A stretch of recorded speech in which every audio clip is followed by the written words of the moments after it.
Notre doc de retour vers le futur. Thierry, comment vas-tu? Bonjour, le nom, le doc. Ah bah le doc de retour vers le futur.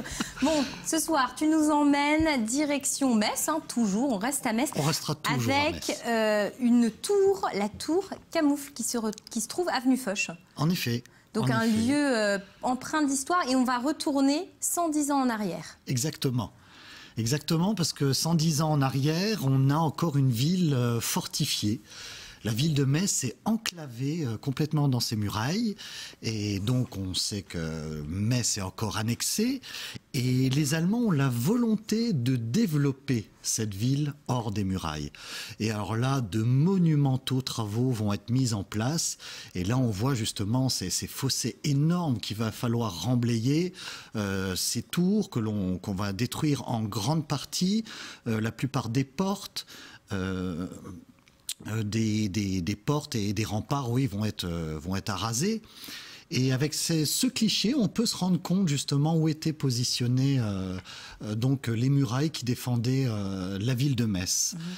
C'est impressionnant ce fossé. Je ne sais pas ce que vous en pensez, mais je trouve ça impressionnant. Et c'est rigolo de découvrir ces images-là, parce qu'on se rend compte aussi de ce qui peut se passer finalement sous terre, tout ce qui s'est passé en amont, avant de donner vie à des rues comme l'avenue Foch. C'est vraiment fou, fou, fou. Exactement. Avec cette tour, on se rend compte vraiment d'un petit bout de fortification de la ville, mais toute la ville était ainsi. Donc là, il y a cette fusion de 100 ans avec ces voitures actuelles et ce fossé de l'époque des fortifications. Et cette tour dite Camoufle.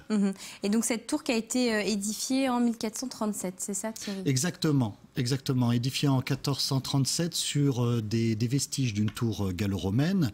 Et bon, le cœur des Messins connaissent tous cette tour dite Camoufle, mais de son vrai nom, tour du champ à Panne. D'accord, c'était un peu plus long là. Voilà, et elle a pris ce nom de Camoufle grâce à Jacob de Castel, dit Camoufle, qui était un artilleur réputé du XVe siècle. Et donc cette tour, on peut remarquer dans Metz, c'est la seule à avoir un patronyme. Toutes les autres tours ont des noms de corps de métier. Parce que ce qu'il faut savoir, c'est qu'au Moyen-Âge, eh bien, les tours que l'on défendait et que l'on entretenait prenaient le nom de la corporation. Donc du coup, c'est la seule qui porte un nom, un patronyme. Et si on fait d'ailleurs le circuit des remparts de la ville de Metz, on trouve les tours des chaudronniers, les tours des tisserands, souvent des vieux métiers. Et donc, malgré les évolutions des fortifications de la ville de Metz, cette tour est toujours restée dans les remparts. Malgré tout ce qu'on a pu faire subir aux fortifications, et ce qui fait qu'elle est aujourd'hui un des vestiges des remparts médiévaux de notre ville de Metz. Une belle tour Camoufle. Donc si vous voulez étaler un petit peu votre savoir, aujourd'hui vous avez appris un tour. La tour Camoufle qui était, son nom, la tour du champ à Panne. C'est noté, la prochaine fois que je passe devant cette tour, j'étale mon savoir. Merci Thierry. Et avant de se quitter, je voulais faire également un petit clin d'œil. Et oui, si vous aimez les images, effectivement, de Thierry, qui mêle passé, présent, eh bien, il est venu comme un Papa Noël. On a des livres pour vous, Metz, reflet d'époque. Donc, si vous avez envie d'avoir le livre à la maison, il faut nous envoyer un email, concours@mirabel.tv. Et puis, voilà, vous pourrez regarder et admirer cette fameuse tour Camoufle. Merci à vous. Merci à vous d'avoir suivi ce grand rendez-vous. Toute l'équipe revient.